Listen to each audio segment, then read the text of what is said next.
다 같이 사도신경으로 신앙 고백하심으로 10월 20일 금요일 아침 예배를 드립니다. 나는 전능하신 아버지 하나님, 천지의 창조주를 믿습니다. 나는 그의 유일하신 아들, 우리 주 예수 그리스도를 믿습니다. 그는 성령으로 잉태되어 동정녀 마리아에게서 나시고 본디오 빌라도에게 고난을 받아 십자가에 못 박혀 죽으시고 장사된 지 사흘 만에 죽은 자 가운데서 다시 살아나셨으며 하늘에 오르시어 전능하신 아버지 하나님 우편에 앉아 계시다가 거기로부터 살아있는 자와 죽은 자를 심판하러 오십니다.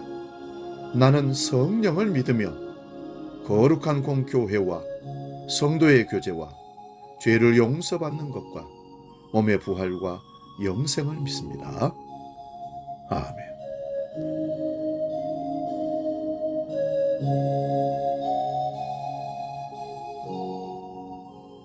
찬송가 341장 십자가를 내 가지고 함께 찬송합니다.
오늘 우리에게 주시는 하나님 말씀은 신약성경 마가복음 1장 17절 18절 두 구절을 보겠습니다. 마가복음 1장 17절 18절 봉독할 때에 살아계신 주님의 음성을 들을 수 있기 바랍니다. 봉독합니다. 예수께서 이르시되 나를 따라오라. 내가 너희로 사람을 낚는 어부가 되게 하리라 하시니 곧 그물을 버려두고 따르니라. 아멘. 오늘 봉독한 말씀으로 버림과 따름, 이런 제목으로 말씀을 상고하면서 피차 은혜를 나눕니다. 우리의 현실적인 신앙에서 버림이 매우 중요한 요인으로 작용하고 있습니다. 많은 그리스도인들이 복음 찬양 중에 이 세상 등지고 십자가 보내, 이 세상 등지고 십자가 보내와 같은 복음 찬송을 많이 부를 수 있듯이 무언가를 크게 버린 것처럼 생각하지만 사실은 구체적으로 무엇을 버렸냐고 물어보면 딱히 내세울 게 없습니다. 물론 여기에도 개인적인 차이가 있습니다. 어떤 사람들은 기독교 신앙을 유지하기 위해서 많은 것을 포기했을 것이며 어떤 사람은 그런 게 전혀 없을지도 모릅니다. 그렇다면 과연 우리는 무엇을 예수 그리스도를 믿고 따르기 위해서 어느 정도 버렸을까요? 쉽게 기독교 신앙으로 살아가는데 가장 우선적으로 다가오는 어려움은 정기적으로 예배에 참석하는 일과 헌금 드리는 일, 그리고 나름으로 교회 조직 그 속에 들어가서 봉사하는 것일 겁니다. 그 외에 신앙의 이름으로 참여하는 사회 봉사도 있긴 하지만 이건 그렇게 본질적인 요소는 아닙니다. 일주일에 최소 한 번 아니면 두세 번을 교회에 나온다는 것은 시간을 포기해야만 가능한 일입니다. 결코 쉬운 일이 아니지요. 경우에 따라서는 매일 새벽 기도와 정기적인 특별 기도 모임 속에 참여하는 것, 이건 특별한 시간을 빼야 됩니다. 웬만한 정성이 아니면 이런 신앙생활을 유지하기가 매우 힘듭니다. 나를 따라오라는 주님의 말씀은 오늘 우리에게 어떤 의미를 던질까요? 시몬 베드로와 안드레 그리고 야고보와 요한은 그물을 버려두고 예수님을 따라 나섰다고 성경은 기록합니다. 마가복음을 기록한 마가는 시몬의 형제의 그물을 왜 언급했을까요? 사실 어떤 사람의 운명이 결정되는 긴박한 순간에 그물은 별로 중요한 게 아닐 수 있습니다. 여기에 마가를 기록한 마가의 어떤 의도가 있는지 우리는 정확히 분별할 수는 없지만 이렇게는 설명할 수 있습니다. 예수님을 따르기 위해서는 자신의 생존에 필요한 것마저 포기하는 용기가 필요하다는 말씀입니다. 우리는 이런 방식으로 성경을 읽을 때가 참 많습니다. 이런 시각은 잘 알려진 무난한 성경 해석이라고 볼 수 있습니다. 그러나 우리는 신약 성경 전체의 관점에서 조금 다른 시각으로 이 말씀을 해석할 수도 있습니다. 이것을 우리는 신학적 용어로 해석학적 순환이라 그렇게 얘기합니다. 이런 해석학적 순환은 성경 여러 본문에서 오해를 막아주기도 하고 그것에 보다 심층적인 많은 깨달음을 우리에게 열어주기도 합니다. 신약 성경 전체의 주제는 기본적으로 예수 그리스도입니다. 그런 시각에서 우리가 오늘 본문을 읽는다면 그물보다는 예수 그리스도가 핵심이라고 보아야 할 것입니다. 사랑하는 여러분, 우리가 무엇을 버린다는 사실보다는 누구를 따르냐라는 사실이 큰 중요한 의미를 우리에게 던집니다. 여기서 우리는 이런 질문이 가능합니다. 버린다는 사실과 따른다는 사실이 결국은 같은 말이 아닐까요? 이렇게 질문할 수가 있습니다. 그러나 사실 두 가지는 서로 연관되어 있습니다. 그물을 버리지 않으면 예수를 따를 수 없으며 따르겠다고 결단하지 않으면 그물을 버릴 수도 없다는 것이죠. 여러분, 버린다는 사실에 무게를 두는 해석과 따른다는 말씀의 해석에 무게를 두는 해석은 궁극적으로 다릅니다. 왜냐하면 우리 삶의 중심은 바로 예수 그리스도, 즉 그분의 부르심에 놓여 있기 때문입니다.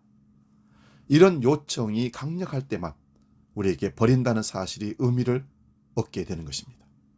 간혹 어떤 분들은 신앙생활에서 버리는 일을 앞세우기도 합니다. 약간 극단적인 예를 들자면 이 세상에서 모든 일에 실패했기 때문에 신학 공부를 하고 목사가 되었다고 간증하는 분들이 간혹 있습니다. 그들은 그걸 바로 주님의 부르심으로 인식하고 있습니다. 물론 그런 일들도 일어날 수 있습니다만은 그런 일들이 기독교 신앙에서 일반화된다면 신앙의 본질이 왜곡될 가능성이 높습니다. 자기가 버린 것, 성취하지 못한 것에 대한 미련, 그것으로 인해서 자기가 따라야 할 분명한 생각이 정확하지 못하거나 심지어는 신앙을 편향적으로 해석할 수가 있습니다.